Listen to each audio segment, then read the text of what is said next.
Greetings, dear listeners. From where do you join us this evening, as the shadows lengthen and the ages speak their silent wisdom? I shall unfold before you the tapestry of the greatest domain ever woven by mortal hands, charting the deep current of history that flows from the dusty plains of Latium to the gilded halls of Byzantium, tracing the lifeblood of the city whose spirit claimed dominion over the known earth, a chronicle known to us now simply as Rome. The true beginning lies shrouded in the mist of divine intention, for Rome was not merely born of soil and settlement, but of destiny carried across the wine-dark sea by Aeneas, the Trojan prince who bore his father upon his shoulder and his gods within his heart. He was given a sacred, sorrowful duty, to forget the ashes of the old city, to wander until he found the destined river, and there to plant the seed of a future empire whose years would outnumber the stars in the heaven above him.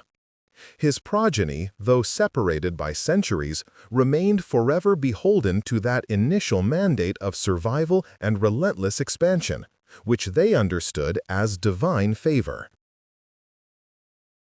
For many generations thereafter, the small settlement upon the Tiber's winding shore remained insignificant, merely one among the scattered villages of Latium, defined more by its strategic position on the boundary between the Etruscan north and the Latin south than by any present power. Yet it was the hardiness of the early settlers, shepherds and farmers who knew the cruel measure of the seasons and the necessity of stern discipline that forged the character which would one day conquer the world. They worshipped the stern gods of the hearth, the boundary stone, and the harvest, establishing the deep, conservative root of the mos maiorum, the ancestral customs that would govern both citizen and consul. The nascent city endured under the slow, successive reigns of 7 kings, whose names are now barely whispered in the halls of history, though they laid the essential stones of governance and religious practice. Numa Pompilius brought forth laws and instituted the sacred colleges, ensuring that the city's power was balanced by meticulous observation of the divine will, while others established the deep sewers and built the first great defensive walls. These early monarchs gradually tamed the fierce independence of the tribes, binding them together not by choice, but by the burgeoning concept of shared civic responsibility, creating the first sense of what it meant to be Romanus. This era of monarchy found its necessary end with the cruel reign of Tarquin the Proud, whose tyrannical arrogance and the outrage committed by his son upon the noble Lucretia ignited the fierce spark of republican fire. The very notion of kingly dominion became abhorrent to the Roman soul, seen thereafter as an offense against liberty and dignity, forever branding the title of Rex as a cursed and dangerous word, unfit for free men. In the year 509 before the Christ, the populace rose, driving out the last despot and swearing a collective, solemn oath that never again would they bow to the absolute will of a single man. The ensuing republic, established upon this oath, was immediately a system of fraught and beautiful tension, ruled by 2 consuls whose power was strictly limited by annual tenure and mutual veto, preventing the fatal concentration of authority. Yet the early centuries were defined less by external conquest than by internal strife. The enduring friction between the wealthy, landowning patricians who claimed ancient right to rule and the populous, debt-laden plebeians who demanded their just voice in the affairs of the state. This struggle, often violent but rarely destructive, forged Rome's greatest strength, its willingness to evolve its laws through negotiation rather than mere force.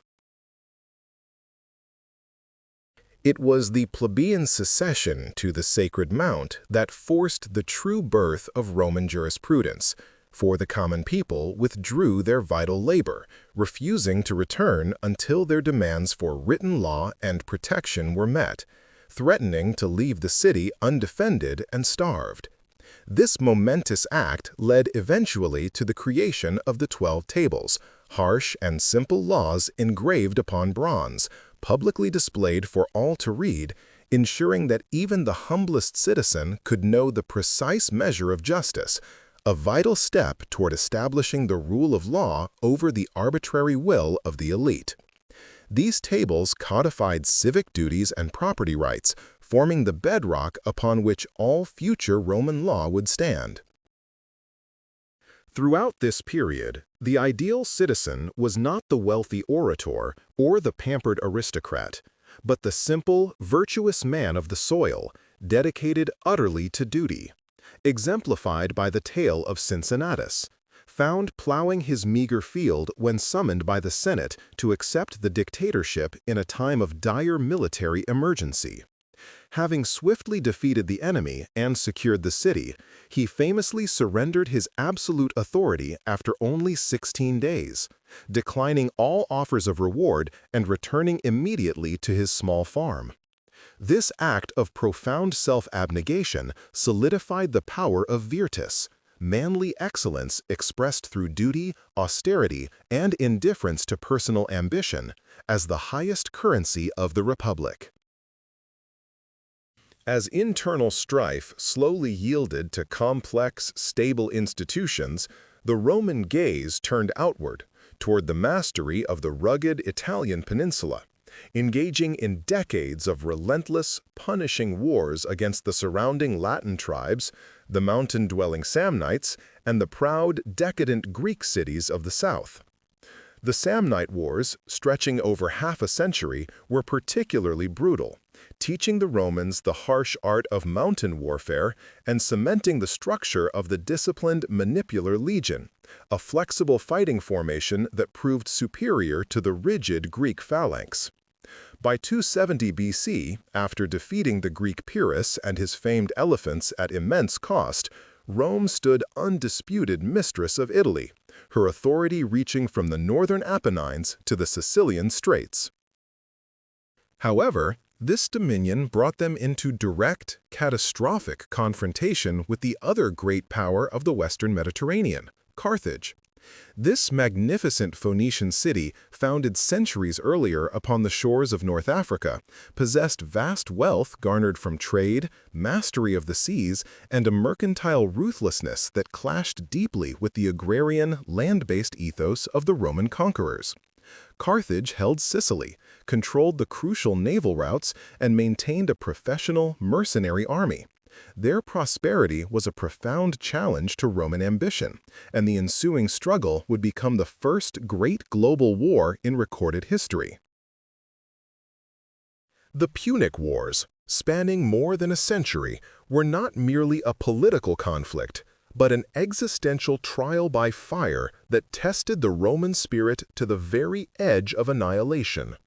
The First Punic War, 264 to 241 BC, was a grueling naval conflict, wherein Rome, initially possessing no proper fleet, demonstrated its unyielding resolve by building and rebuilding massive navies 7 times over, fighting until Carthage, exhausted and economically ruined, was forced to surrender Sicily, the first great overseas province. Yet the peace was but a tense pause, a mere moment of breath before the inevitable greater storm. The true terror of the second confrontation arose in the figure of Hannibal Barca, the Carthaginian general who, from his youth, had sworn an eternal oath of hatred against Rome. He accomplished the impossible feat of leading his formidable army, complete with war elephants, across the frozen passes of the Alps, descending into Italy's rich plains in 218 BC, where he inflicted a series of shattering defeats upon the unprepared Romans. The very name of Hannibal became a whispered horror in Roman hearths, and his presence haunted the peninsula for 15 long years, seemingly invincible.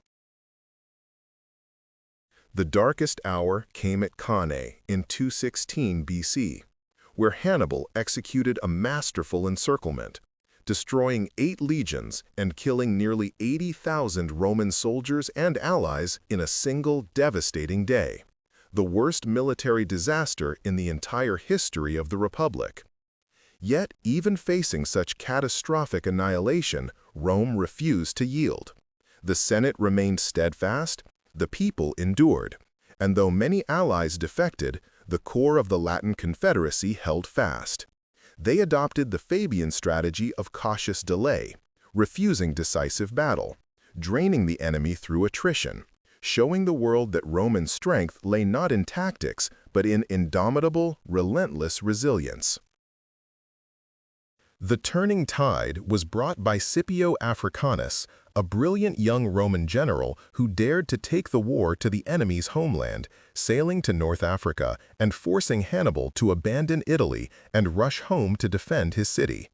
The final crushing battle occurred at Zama in 202 BC, where Scipio's reformed legions finally overcame Hannibal's veteran forces. With this victory, Carthage was stripped of her independence, her navy burned, and Rome was suddenly, irrevocably, master of the Western Sea, inheriting immense wealth and a profound sense of military superiority that reshaped its identity entirely. The years following Zama saw swift, often reckless, expansion into Greece, Macedonia, and Asia Minor, driven both by security concerns and the rapacious greed of ambitious senators and military commanders. Wealth poured into Rome in the form of war indemnities, captured treasure, and slaves, radically altering the social landscape and poisoning the simple virtues of the early republic. Senators became fabulously wealthy, buying up vast tracts of Italian land, latifundia, worked cheaply by legions of foreign slaves, thereby driving the free Roman smallholder off his ancestral land and into the teeming, poverty-stricken streets of the growing city. The Republic now entered a long, agonizing twilight, defined by civil unrest and the rise of powerful, charismatic generals whose loyalty rested not with the Senate but with their own personal, professional armies. Gaius Marius reformed the army, recruiting landless citizens and promising them land and loot, effectively turning the Roman legionary into a client of his commander, rather than a servant of the state. This innovation was quickly followed by the brutal proscriptions of Sulla, who, after seizing the city by force, executed thousands of his political opponents, demonstrating that the only limit to power was the number of loyal troops one could command. As the institutions of the Republic, the Senate, the assemblies, the consuls, withered under the weight of ceaseless war and corruption, effective governance fell into the hands of 3 titanic, ambitious men: Pompey the Great, the celebrated general; Crassus, the wealthiest man in Rome; and Julius Caesar, a noble of immense debt and soaring political genius. This first triumvirate, an informal agreement to share the Republic's dominion amongst themselves, signaled the final, decisive abandonment of the checks and balances that had sustained Roman liberty for centuries. Julius Caesar, needing military glory to match the fame of Pompey and the wealth of Crassus, marched north into the wild, untamed territories of Gaul, spending 8 ceaseless years carving out a colossal new province for Rome, slaughtering millions, enslaving hundreds of thousands, and meticulously chronicling his deeds for the consumption of the Roman populace. In the harsh forests and cold rivers of Gaul, Caesar forged not only an empire in the north, but an army of iron devotion, one that was utterly loyal to him alone, a force formidable enough to challenge the authority of Rome itself. With the death of Crassus and the Senate's growing fear of Caesar's power, the inevitable rupture arrived. Commanded to disband his army and return to Rome as a private citizen, Caesar paused in the winter of 49 BC upon the small river Rubicon, which marked the sacred boundary of Italy where no armed proconsul was permitted to enter. To cross meant civil war, to retreat meant political suicide. Uttering the words Alea Jacta Est, the die is cast, he led his legions over the shallow water, plunging the Republic into a catastrophic civil war that pitted friend against friend and master against apprentice. Pompey, championing the cause of the traditional Senate, was swiftly defeated, and Caesar hunted him across the Mediterranean, eventually finding him murdered in Egypt. Returning to Rome, Caesar accepted the title of Dictator Perpetuus, dictator for life, effectively ending the 7 centuries of republican rule. Though he initiated profound reforms, land redistribution, calendar reform, and massive public works, his overt accumulation of kingly power was too great an offense to the memory of the past.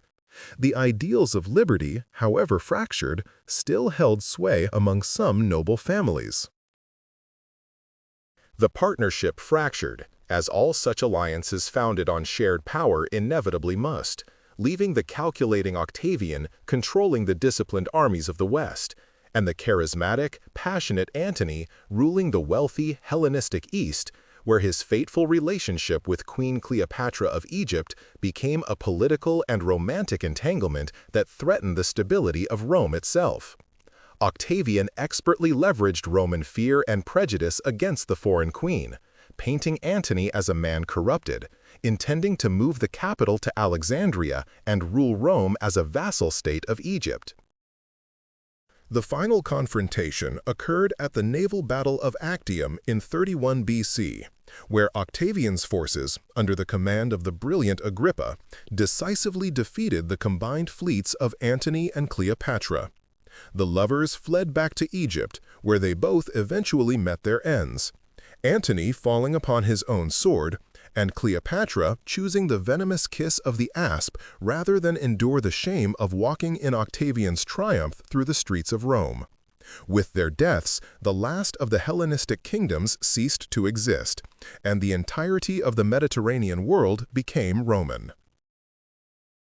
Octavian returned to Rome, victorious and unopposed, having absorbed into his single command the powers of the Senate, the army, and the people, yet he was wise enough never to repeat the fatal error of his father Julius Caesar. He understood that the Roman people craved the illusion of the Republic, even if the substance of their freedom was irrevocably gone. In 27 BC, he orchestrated a masterful political performance, publicly offering to resign his powers, only for the grateful Senate, filled with his own clients and soldiers, to beg him to remain and safeguard the state.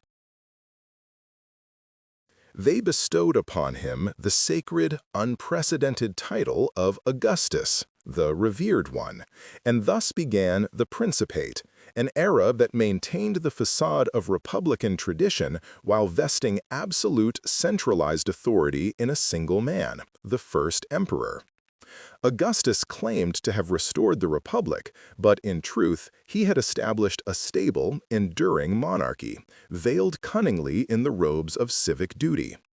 His reign, lasting over 40 years, inaugurated the Pax Romana, the Roman peace, a period of unprecedented stability and prosperity across the Mediterranean world, secured by the vigilance of 28 disciplined legions. Augustus meticulously reorganized the provinces, implemented fair taxation, commissioned vast networks of roads, and established permanent, disciplined armies loyal only to the emperor, ensuring that never again could an ambitious general plunge the state into civil war by marching on Rome.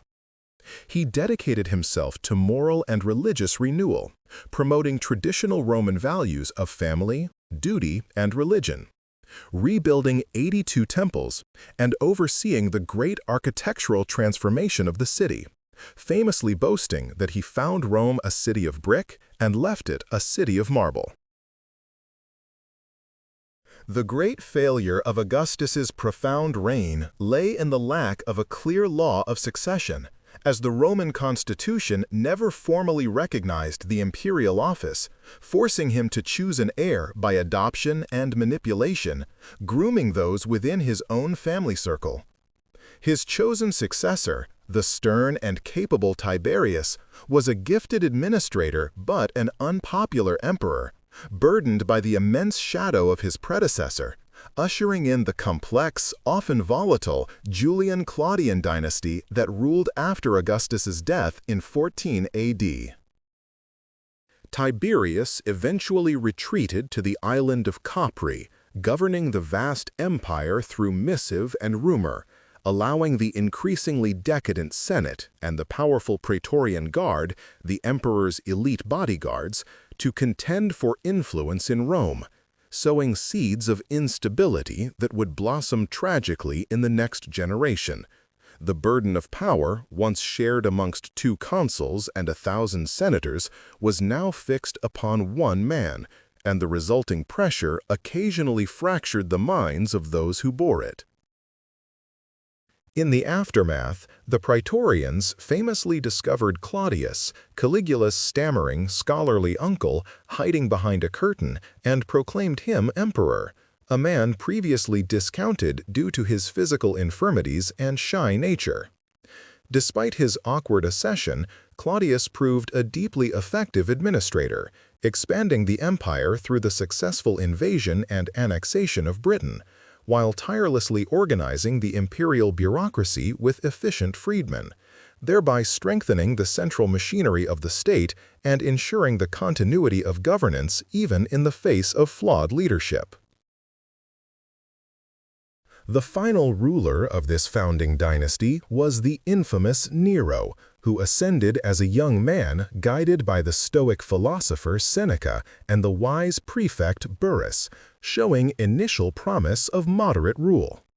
However, Nero's vanity, coupled with his artistic pretensions and his growing paranoia, soon eclipsed his capabilities, leading to the murder of his mother, Agrippina, and the eventual persecution of his former mentors. He dedicated himself more to dramatic performance and lyre-playing than to the duties of state, alienating the Roman elite and the military commands. The disastrous Great Fire of Rome in 64 AD proved the tipping point. Though he likely did not start the conflagration, Nero's subsequent decision to clear a large area of the devastated city to build his magnificent Domus Aurea, the Golden House, fueled popular rumor that he was responsible, prompting him to seek a scapegoat. In a moment of fateful historical consequence, he blamed the small emerging sect of the Christians, initiating the first imperial persecution against them and cementing his name in infamy among the future faithful. The increasing disaffection of the military commanders led to a series of revolts across the provinces, and by 68 AD, deserted by the Praetorian Guard and declared a public enemy by the Senate, Nero fled and eventually committed suicide, lamenting, "What an artist dies in me." His death plunged Rome into the chaos of the Year of the Four Emperors, a rapid succession of military leaders, Galba, Otho, Vitellius, who fought brutal, bloody battles for control of the capital, proving the fragility of the peace that Augustus had so carefully constructed. Under Trajan, the empire reached its maximum territorial extent through brilliant and aggressive military campaigns, conquering Dacia, modern Romania, bringing vast gold mines into the Roman treasury, and campaigning deep into Parthia, even reaching the Persian Gulf. Trajan was revered both as a brilliant general and as a tireless civic benefactor, famous for his extensive public works, including his Forum, Market, and the celebrated column that visually narrates his Dacian triumphs, forever cementing his title as Optimus Princeps, the best of princes. His successor, Hadrian, known as the Traveler Emperor, spent vast portions of his long reign traversing the vast territories of the empire, recognizing that continued expansion was unsustainable and that the era of relentless conquest had to end. He focused instead upon consolidation, internal reform, and the fortification of borders, famously commissioning the construction of the massive defensive wall across the northern reach of Britain, a physical and symbolic declaration that the limits of Roman power had been reached and now needed to be guarded with iron constancy. Hadrian was a Hellenophile, deeply cultured and dedicated to the arts and architecture, ensuring the Hellenic East felt fully integrated into the Roman system. His passion for Greek culture spurred a second great cultural flowering across the Mediterranean, demonstrating that Roman power could be wielded through cultural patronage and administrative efficiency, rather than merely through the crushing tread of the legionary boot. He sought to define the empire not by its endless march, but by its civilized, defensible completeness. Antonius Pius, the quiet and gentle successor to Hadrian, enjoyed an almost miraculous 23-year reign entirely free of major military conflict or internal upheaval, a period often considered the zenith of the Pax Romana, where prosperity flowed unchallenged from the coasts of Africa to the borders of Scotland. He was devoted to justice and diplomacy, ruling with an almost paternal benevolence that endeared him to the Senate and secured the unprecedented contentment of the provinces, further cementing the success of the adoptive system. The Age of Gold concluded with Marcus Aurelius, the philosopher king, a man whose deep Stoic commitment to duty and inner virtue was constantly tested by the external reality of his reign, which saw the return of major wars and, most tragically, the first devastating epidemic to sweep the empire, the Antonine Plague. His profound personal reflections, written during military campaigns on the frozen Danube frontier, remain to us today as the Meditations, a powerful testament to the burden of responsibility borne by a good man forced to rule a flawed world. Marcus Aurelius broke the tradition of meritocratic adoption, making the catastrophic error of naming his own dissolute and unstable son, Commodus, as his successor, thereby signaling the end of the age of the 5 good emperors and the abrupt decline of the empire's moral and political integrity. Commodus, obsessed with gladiatorial combat and the persona of Hercules, ruled as a bizarre, self-indulgent tyrant, preferring the bloody spectacle of the arena to the sober administration of the world, squandering the treasury and terrifying the Senate through capricious cruelty. The inevitable assassination of Commodus in 192 AD plunged the empire once more into civil war, ushering in the violent, chaotic era known as the Year of the 5 Emperors, leading eventually to the ascendance of Septimius Severus, a powerful general from Leptis Magna in North Africa. Severus established the Severan dynasty, ruling with the chilling, militaristic philosophy that defined the new age. Enrich the soldiers and scorn all other men. His focus was entirely on military strength, cementing the fact that the legions, not the Senate, were now the true holders of imperial power. The Severan period was marked by successful military campaigns in Parthia and Britain, but the dynasty failed, collapsing into internal conflict and murder, culminating in the assassination of Alexander Severus in 235 AD. This event marked the beginning of the 3rd century crisis, an agonizing 50-year period of unrelenting chaos, characterized by invasion, economic collapse, and the rapid, violent succession of 26 legitimate emperors, most of whom died by assassination or in battle, as the vast domain teetered constantly on the brink of total fragmentation. During this crisis, the mighty centralized state fractured into three separate domains: the Gallic Empire in the west, the Palmyrene Empire in the east under the formidable Queen Zenobia, and the legitimate, yet diminished, Roman core. The legions were constantly needed on the ever-breaching frontiers, the Germanic tribes across the Rhine and Danube, and the aggressive new Sasanian Empire in Persia, forcing the emperors to focus entirely on battlefield survival, neglecting administration and governance in Rome itself. The relentless warfare led to hyperinflation as emperors debased the silver currency to pay their increasingly demanding troops, resulting in economic devastation and a breakdown of internal trade. Cities retreated behind walls, and the complex infrastructure of the Pax Romana began to decay, shifting the empire from a thriving, interconnected political entity into a struggling collection of heavily fortified military zones, where the protection of the local legion was the only guarantee of survival against the ceaseless barbarian tide. It was the capable soldier emperor Aurelian, known as Restitutor Orbis, restorer of the world, who finally stemmed the tide in the latter half of the 3rd century, crushing the separatist Gallic and Palmyrene empires and reuniting the fractured domain under a single banner, although the strain on the empire was evident in his necessity to abandon Dacia entirely. His reign proved that unity could only be maintained through constant, crushing military force, forever changing the nature of imperial rule from the elegant principate to an overt, necessary military dictatorship. The structure of the empire was fundamentally recast by Diocletian, who ascended in 284 AD,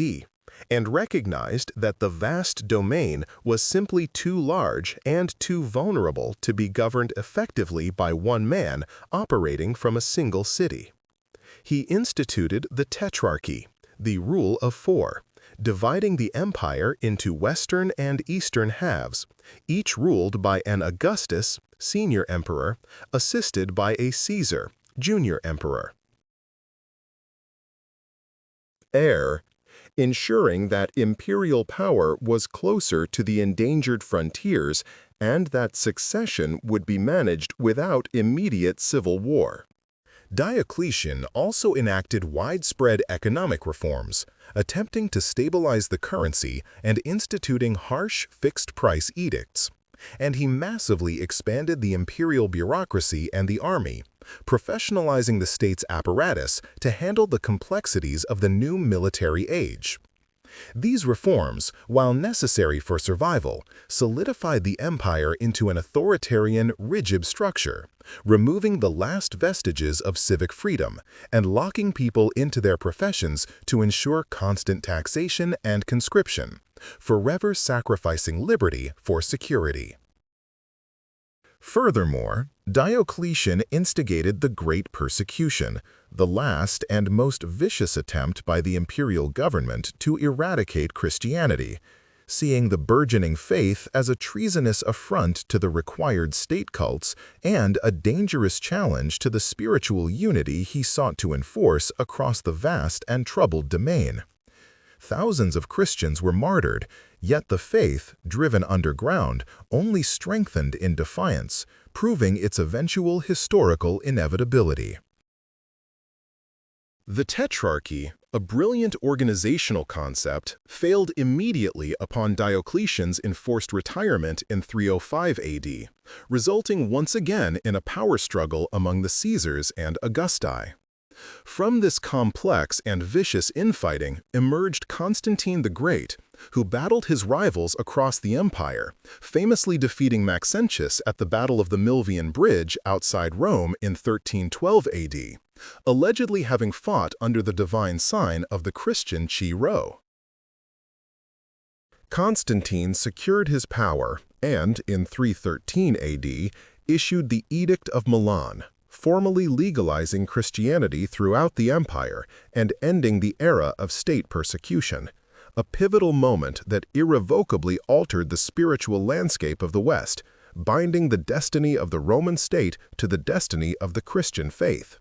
He further consolidated this transformation by moving the heart of the empire away from pagan Rome, selecting the site of the ancient Greek city of Byzantium as his new Christian capital. Consecrated in 330 AD, this new city was lavishly rebuilt and renamed Constantinople, the city of Constantine, a strategically superb location controlling the straits between Europe and Asia, inherently defensible and positioned closer to the wealthy eastern provinces and the critical eastern frontier. This move solidified the permanent division of the empire, creating a highly centralized, bureaucratic, and deeply Greek-influenced Eastern Roman state that would prove immensely resilient, far outlasting its Western sibling. Though Constantine restored a measure of unity, his successors immediately struggled to maintain control, and the division between the Latin-speaking West and the Greek-speaking East deepened politically and culturally, creating two distinct halves that shared a name but possessed vastly different resources, demographics, and fates. The East was richer, more urbanized, and held more defensible frontiers, allowing it to weather the gathering storms that were already beginning to devastate the West. The true cataclysm for the West began in 376 AD with the arrival of the Goths, a massive population of Germanic tribes fleeing the terrifying horseback invasion of the Huns from the eastern steppes. Seeking refuge within the empire, the Goths were initially allowed to settle in Roman territory south of the Danube, but the corrupt Roman officials charged with managing them treated them abominably, leading to famine, injustice, and finally, a devastating rebellion against imperial authority. Theodosius the Great, the last emperor to rule over both halves of the domain, managed to stabilize the immediate crisis by settling the Goths within the empire as federated allies, foederati, acknowledging their autonomy in exchange for military service, a compromise that was both necessary for survival and deeply undermining to Roman sovereignty, placing large, armed groups under non-Roman command within the heart of the domain. He also made Christianity the sole compulsory state religion in 380 AD, completing the spiritual transition begun by Constantine. Upon the death of Theodosius in 395 AD, the empire was permanently divided between his two weak sons, Arcadius in the east and Honorius in the west, marking the final, irrevocable separation.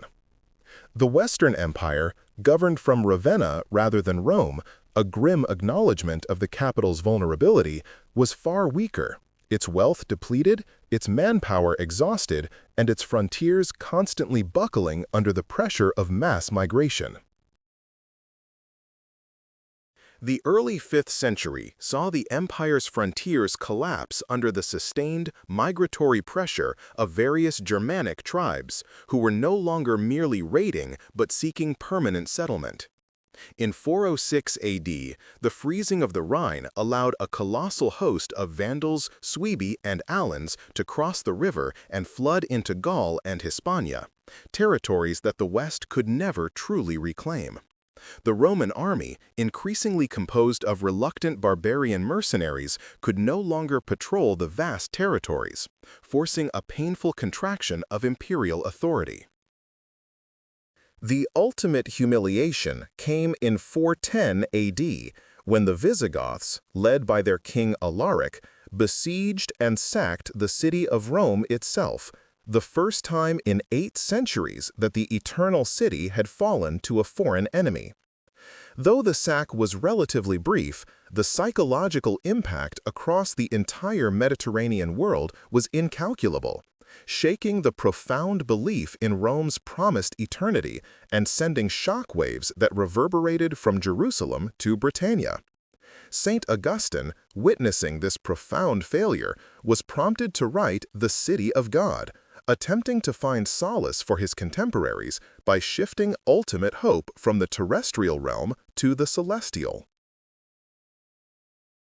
For the next half-century, the Western Roman Empire became a dying entity, increasingly dependent on barbarian generals who often held the real power behind the puppet emperors. The provinces were lost sequentially. Britannia was abandoned. North Africa, the crucial grain basket, fell to the Vandal kingdom under Gaiseric in 439 AD, and Gaul was divided among various Frankish and Visigothic kingdoms, leaving the Western Empire reduced almost entirely to Italy and parts of Dalmatia.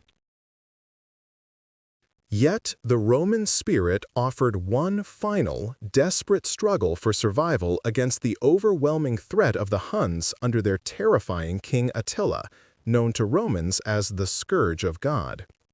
In 451 AD, the last great Roman general, Aetius, gathered a coalition of remaining Roman forces and various federated Visigothic, Frankish, and Alan tribes, achieving a brutal, Pyrrhic victory over Attila at the Battle of the Catalaunian Plains in Gaul, saving Western Europe from domination by the Hunnish horde.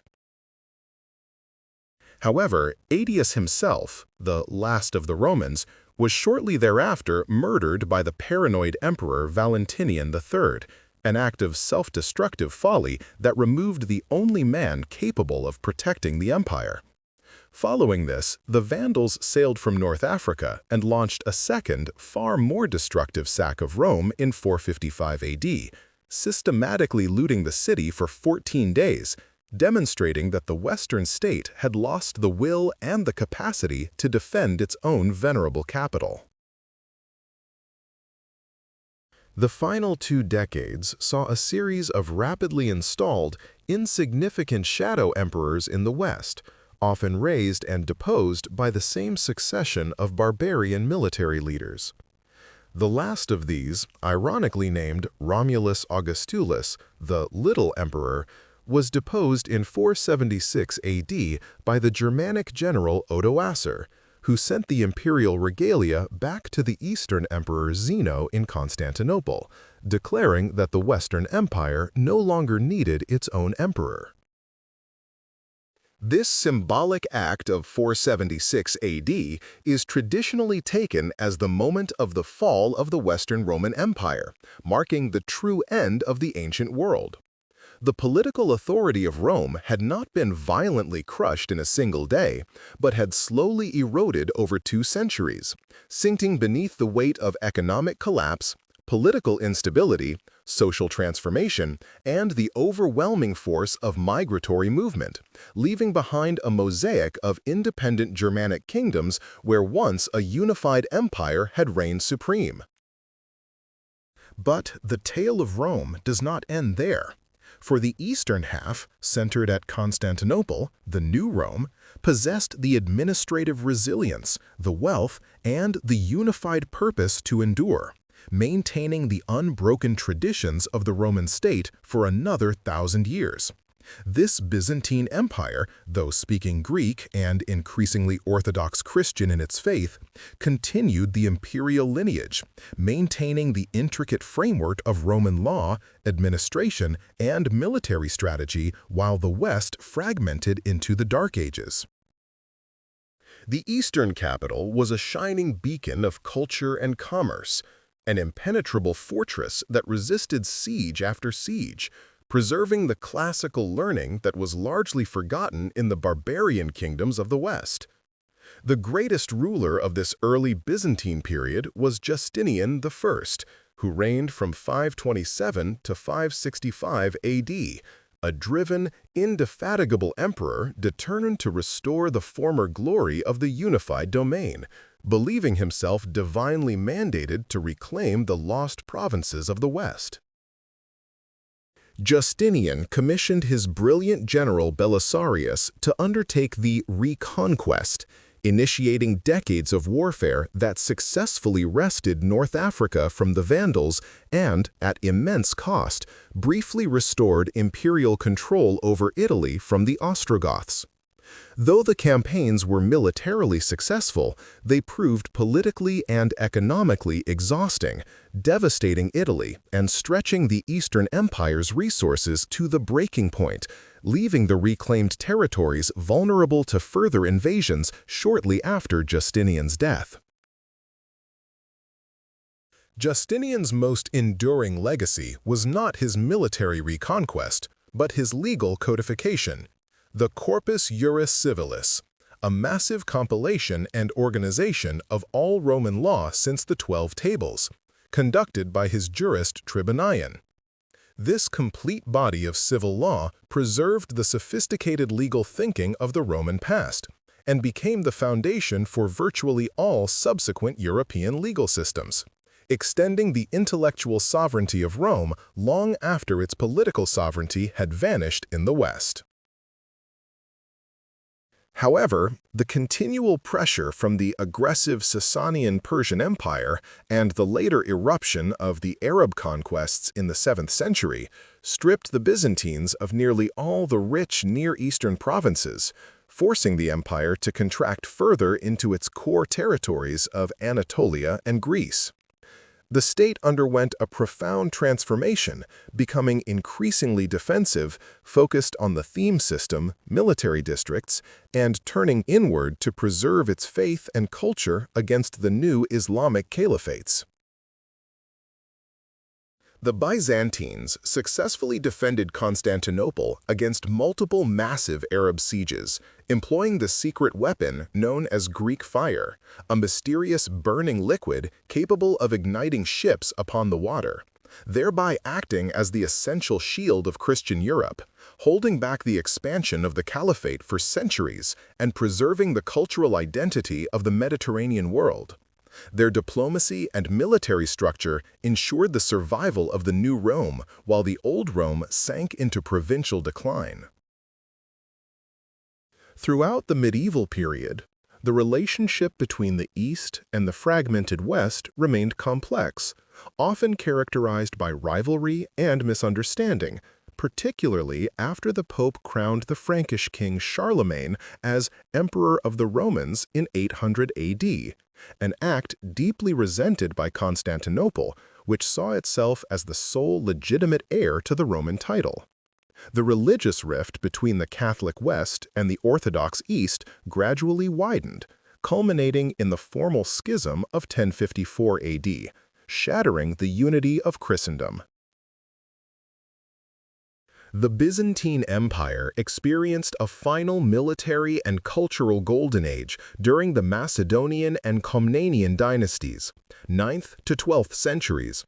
expanding their dominion into the Balkans, securing their borders, and producing stunning works of art, architecture, and scholarship that formed the high watermark of medieval civilization. Constantinople, with its vast trade networks and incomparable wealth, stood unparalleled in its magnificence, holding the respect and often the fear of its neighbors. Yet, the beginning of the end was irrevocably set in motion by the very forces the Byzantines sought to use, the Western Crusaders. Initiated in 1095 AD by the Pope to reclaim the Holy Land, the waves of Crusader armies often passed through Byzantine territory, straining resources, disregarding imperial authority, and breeding mutual distrust between the Greek and Latin Christians. The Crusades, initially intended to aid the East, proved ultimately to be its undoing. The catastrophic moment arrived in 1204 AD, during the Fourth Crusade, when the avarice and political manipulations of Venetian merchants and disaffected Western nobles diverted the army, leading to the unthinkable. The Crusaders besieged and brutally sacked Constantinople itself. For 3 horrific days, the vast, magnificent city was subjected to pillage and massacre by fellow Christians, a wound from which the Byzantine Empire would never fully recover, shattering its defenses and stealing its most sacred relics and treasures. Though the Byzantine Empire was eventually re-established in 1261 AD, it was a mere shadow of its former power, politically marginalized, financially bankrupt, and geographically confined to the city of Constantinople and a few isolated territories. It was left weak and surrounded by the rising, aggressive Ottoman Turks, who relentlessly squeezed the borders until little remained but the capital itself, a final, isolated island of Roman memory surrounded by a sea of Turkish power. For the final centuries, the dwindling empire existed through a mixture of masterful diplomacy, economic concessions, and the increasingly desperate hope of military aid from the West, which rarely materialized due to the deep schism between the churches. The emperors became supplicants rather than sovereigns, watching helplessly as the Turkish armies encircled their proud city and conquered the territories that had sustained the empire for 1,000 years. The final chapter closed upon Tuesday, May 29, 1453, when the vast armies of the Ottoman Sultan Mehmed II, employing colossal siege cannons, finally breached the immense land walls of Constantinople. The last Byzantine emperor, Constantine XI, Palaiologos, died fighting in the breach, his body lost beneath the press of the invaders, a heroic but futile end to the continuous line of Roman emperors that stretched back nearly 2 millennia to Augustus Caesar himself. For it was the Roman understanding of law, codified by Justinian, the Roman roads and military structures, the Latin tongue that formed the basis of the modern Romance languages, and the deep sense of public duty and civic architecture that were inherited by the succeeding kingdoms. Though the physical empire had passed into history, its spirit endured, shaping the very definition of Western civilization, a monumental legacy etched into the bedrock of all subsequent history, awaiting its resurgence in the cyclical nature of human endeavor. Greetings, dear listeners. From where do you join us this evening? Yet, though the imperial sun had set over the Bosphorus, the shadow of the Aquila, the Roman eagle standard, remained cast long and heavy over the European continent, signifying that the power was dormant, not definitively dead. This enduring influence was most tangibly felt in the Germanic lands, where the political fiction of the Holy Roman Empire persisted, a sprawling tapestry of duchies and kingdoms that claimed direct spiritual succession from Charlemagne and the ancient Caesars. This structure, though often decentralized and prone to internal discord, served as a powerful memory palace, holding aloft the titular dignity and the ideal of a universal Christian sovereignty long after the legions had vanished into memory. The mighty House of Habsburg, through skillful marriages and fortunate inheritances, became the primary inheritors of this tenuous claim, ruling vast territories stretching from Vienna in the east to Madrid in the west. Charles V, the great emperor of the 16th century, commanded a realm upon which the sun truly never set, controlling Spain, the Low Countries, and much of Italy, a geographic expanse unmatched since the days of Trajan. His chancellors consciously invoked the language and symbols of Rome, presenting him not merely as a king, but as the renewed Dominus Mundi, the Lord of the world, tasked with defending the spiritual heritage and unified dignity of the West. Simultaneously, far from the political courts and battlefields, the spirit of Rome underwent a profound and incandescent rebirth in the realm of letters and art, a movement scholars would later name the Renaissance. The flight of learned Greeks from the fallen Eastern capital, carrying precious manuscripts and philosophical treatises, brought forth a torrent of lost classical knowledge, sparking an intellectual revolution across the Italian peninsula. Men like Petrarch and Erasmus immersed themselves deeply in the works of Cicero and Virgil, seeking to restore the clarity, eloquence, and civic virtue that they believed had been tragically obscured during the long medieval night. This humanist movement placed the dignity and unique capacity of humankind, the foundational concept of humanitas at its very center, drawing heavily from the rational Stoic wisdom and the practical morality of the Republican age. They sought not merely to copy the surviving artistic forms of antiquity, but to resurrect the complete ideal of the Roman citizen, the dutiful, educated, and publicly engaged individual who willingly placed the lasting good of the res publica above all personal or familial gain.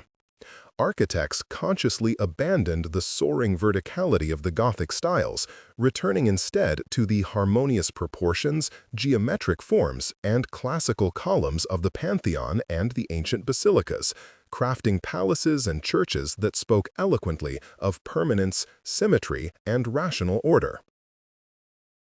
As the centuries turned into the age of gunpowder and global exploration, the powerful emerging nation-states found themselves in desperate need of robust, centralized governing structures that transcended local feudal custom and regional idiosyncrasies. They turned, inevitably and with deliberate purpose, to the timeless majesty of Roman law, specifically utilizing the comprehensive codifications enacted under the Emperor Justinian a full 1,000 years prior. Monarchs in France and Spain found in the Roman legal concept of princeps legibus solutus, the ancient idea that the sovereign is justly above the written law, a potent and unassailable justification for their absolute rule, allowing them to consolidate power and establish bureaucracies of unprecedented scale and systemic efficiency. Even in the perennial realm of warfare, the enduring shadow of the legion persisted, for the great engineers and military strategists of the era studied the surviving writings of Vegetius, diligently rediscovering the Roman emphasis on meticulous discipline, comprehensive logistics, and the necessity of standardized equipment. New fortifications, designed to withstand the devastating impact of the recently perfected gunpowder artillery, adopted the low, geometric forms, angled walls, and earthen bulwarks that echoed the defensive depth and lasting permanence of the great Roman fortresses. Furthermore, the methodical construction of state navies, internal road networks, and vast administrative centers followed systematic, centralized methodologies that were wholly indebted to the unparalleled organizational genius perfected under the empire. The Age of Enlightenment, which soon followed this era of consolidation, saw a passionate ideological return to the stern, unyielding virtues of the early Roman Republic, viewing it as the ideal counterpoint to the perceived corruption and moral decay of decadent monarchies. Philosophers like Montesquieu and Rousseau meticulously analyzed the structure of the Senate and the popular assemblies, diligently seeking lessons in civic liberty and the crucial balance of powers that could be practically applied to modern governmental theory. They lionized figures such as Cincinnatus, the farmer who willingly resigned absolute dictatorial power once the crisis was past, holding him up as the supreme exemplar of selflessness, modesty, and the profound public virtue necessary for a truly free and functional state. When the American colonies subsequently declared their hard-won independence and sought to forge a new republic free from the hereditary yoke of kings, they reached instantly and instinctively for the Roman template, understanding that the very word republic was their foundational inheritance. They designed their political institutions with conscious Roman dignity, creating a deliberative Senate to represent stability and reasoned wisdom, and appointing a president, drawing the term from the Roman praesidere, which means simply to preside or to govern with authority. The very architecture of their new federal capital city, with its vast domed buildings, pediments, and imposing classical facades, was a conscious, deliberate attempt to resurrect the physical grandeur, intellectual permanence, and perceived historical inevitability of the ancient imperial city. Across the ocean, The violent and transformative birth of the French Republic was equally steeped in overt Roman symbolism, with revolutionaries adopting the iconic Phrygian cap and invoking the fierce spirit of Brutus to justify the overthrow of tyranny and regicide. This fierce republican idealism, however, proved tragically short-lived and prone to overwhelming internal excess, eventually giving way to the monumental ambition of Napoleon Bonaparte, who, like Augustus before him, mastered the delicate transition from republic to formal empire. He crowned himself Emperor of the French, explicitly modeling his governmental structure, his unified legal code, the monumental Code Napoleon, and his military hierarchy upon the great traditions established by the Caesars, seeing himself as the direct, modern successor to Charlemagne and the essential, continuous Roman power structure. Napoleon's startling ascendancy delivered the final, decisive blow to the long-suffering political ghost known as the Holy Roman Empire, a structure that had survived in title alone for centuries. In the fateful year 1806, under severe duress and facing the overwhelming power of the French armies, Emperor Francis II formally dissolved the thousand-year-old institution, relinquishing the ancient, but now politically empty, title of Roman Emperor. The eagle, which had perched upon the banners of German princes since the days of Otto the Great, was finally and officially retired from the immediate political landscape of Central Europe, marking the end of a continuous imperial fiction. Yet, the formal removal of the title did not erase the enduring structures of thought, nor diminish the profound academic and intellectual fascination with Rome's rise and agonizing decline. Historians, lawyers, and political theorists continued their meticulous examination of the total Roman achievement, recognizing that the empire provided not just a blueprint for territorial dominion, but a constant, necessary, and cautionary mirror reflecting the profound dangers inherent in absolute power and the spiritual decay that follows unmatched, prolonged success. The legacy thus became less a fragile political crown to be worn and more a philosophical foundation upon which the entire modern discourse concerning governance, citizenship, and the fate of civilization now firmly rests, awaiting the next great historical moment to subtly invoke its overwhelming authority. Greetings, dear listeners. From where do you join us this evening? The silence that followed the final decree of dissolution was not the silence of forgetting, but the deep, resonant quietude of contemplation, for the Roman dream had merely shed its last decaying skin to take root more deeply within the philosophical soil of Europe. That ancient model of stern republican virtue, juxtaposed against the excesses of imperial decadence, provided an irresistible duality for the emerging thought leaders of the Enlightenment and the revolutionary epochs that followed. They sought to distill the eternal lessons from the tragic cycle of growth, mastery, and fatal overextension, hoping to immunize their own burgeoning societies against the seemingly inevitable decline that awaited all great dominions of man. The very stones of the burgeoning Western capitals began to speak the language of Augustus and Hadrian, for the aesthetic blueprint of Roman antiquity had been deemed the purest expression of civic order and enduring grandeur. Architects across Paris, London, and Washington erected monuments of flawless white marble and imposing unadorned stone, utilizing the stark geometry of the Forum and the Temple facade to lend an air of timeless, consecrated authority to their fledgling governments. The borrowed dignity of the Corinthian column and the solemnity of the triumphal arch served as a deliberate and powerful visual argument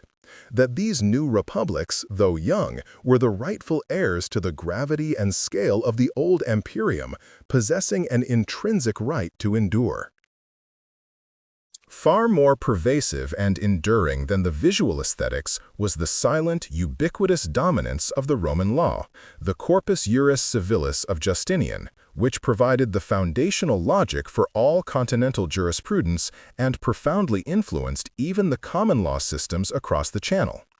This intricately structured edifice of rights, property, and obligation continued to govern the daily lives of millions, providing a stable, rational framework where the fragmented feudal customs had once reigned supreme and unreliable. The precise definitions established by the ancient jurists, the distinctions between res and persona, between contract and tort, remain the unshakable bedrock upon which modern civil society legislates its commerce and adjudicates its internal disputes, a triumph of legal reason over the transient dictates of kings. Across the vast ocean, the newly formed American Republic also looked upon Rome.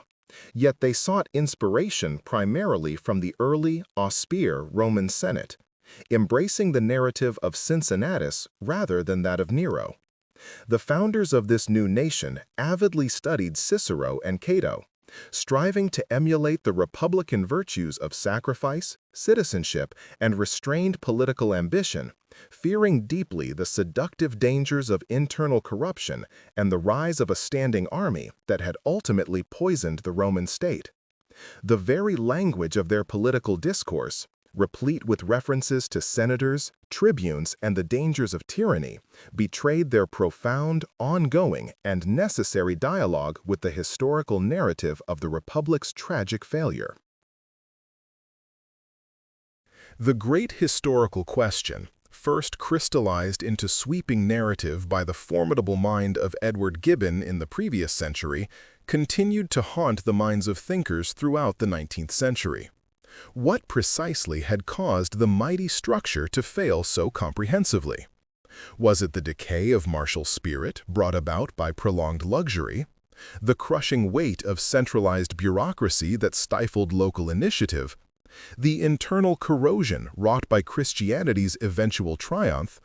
Or simply the slow, inexorable process of geographical overstretch that renders every distant frontier vulnerable to assault? This persistent, uncomfortable inquiry into the decline and fall served not as a dry academic exercise, but as a critical examination of the internal weaknesses inherent in all large, seemingly invincible human organizations,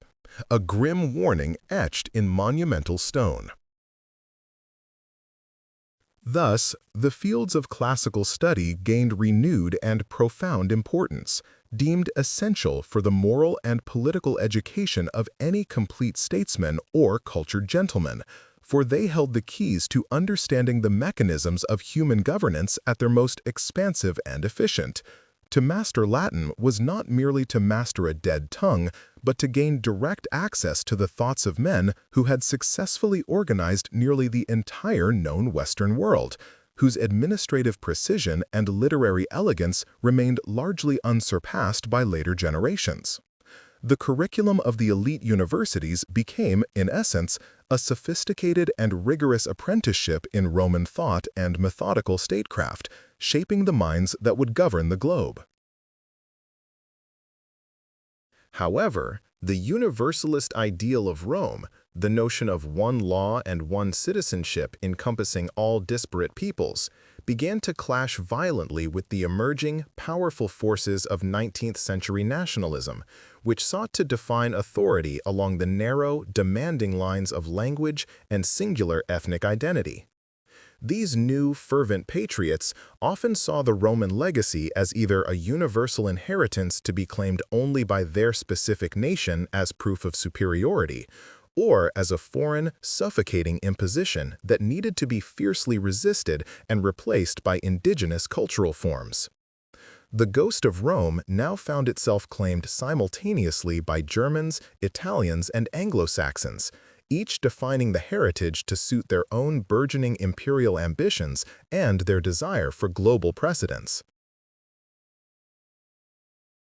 These simple, powerful symbols endured across the political spectrum. The fasces, the eagle, the very term imperium itself, all waited patiently in the cultural lexicon, ready to be dredged up and employed by any ambitious political movement seeking to convey absolute power and historical destiny. These images were not innocently employed. They carried with them the heavy weight of totalitarian success and profound cruelty, a warning often willfully ignored by those who sought to utilize the Roman past merely as a costume for their own fleeting modern dominance. The memory of Rome remained a dangerous, double-edged sword, inspiring both the creation of unprecedented order and the darkest forms of tyranny in equal measure. Furthermore, the spiritual landscape of the West could never fully disentangle itself from the setting of the empire, for it was within the Roman crucible that Christianity was first persecuted, then formally recognized, and finally disseminated across the known world through its administrative channels. The organizational genius of Rome provided the template for the Church's own structural hierarchy, lending to the papacy and its dioceses an administrative efficiency and universal reach that consciously mirrored the imperial model, surviving even where the temporal empire failed. The eternal dialogue between the sacred and the profane was set in stone by the very confrontation between Caesar and Christ, a foundational tension that defined Western morality and political theory for millennia thereafter. Even in the burgeoning age of steam and industry, the practical legacy of Roman engineering commanded silent respect. For their roads and aqueducts, often buried or forgotten beneath the earth, provided lessons in enduring utility and massive scale that modern engineers struggle to replicate without the aid of new technologies. The simplicity and strength of the Roman arch and the longevity of their volcanic ash cement proved that profound organization and meticulous planning could overcome limitations of primitive technology, offering a constant rebuke to the fleeting nature of contemporary infrastructure. These steadfast structures, often built for eternity, stood as a silent, powerful testament to the dedication of men whose names are largely forgotten, but whose work remains visible against the elements even now.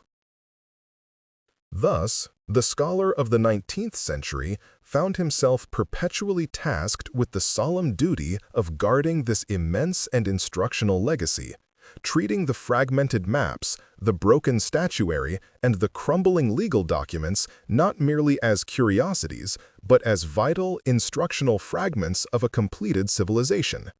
They sifted through the dust of time, seeking the precise moment of turning, the single flawed decision in the grand design, hoping that by mastering the history of Rome's failure, they might yet prevent the tragic repetition of such comprehensive decline in their own rapidly changing world. The history of Rome was now truly the essential history of Western civilization's self-reflection, a deep and unyielding well from which all future political philosophy must inexorably drink its vital, often bitter lessons. And as the century turned toward the great conflicts that would violently redefine the global order, the shadow of Rome lengthened once more across the continent. For the promise of Pax Romana, peace through enforced dominion, purchased at the cost of liberty, became a tempting, dangerous doctrine for the new industrial powers assembling their vast armies. The ambition to recreate a golden age of undisputed stability, guaranteed by the sharp edge of the sword and the unwavering uniformity of the law, began to whisper loudly in the halls of state across Germany, Britain, and Russia. These ambitious states prepared to invoke the great name, believing that only the brutal, efficient logic of the ancient, centralized empire could bring lasting order to the increasingly volatile and chaotic modern world.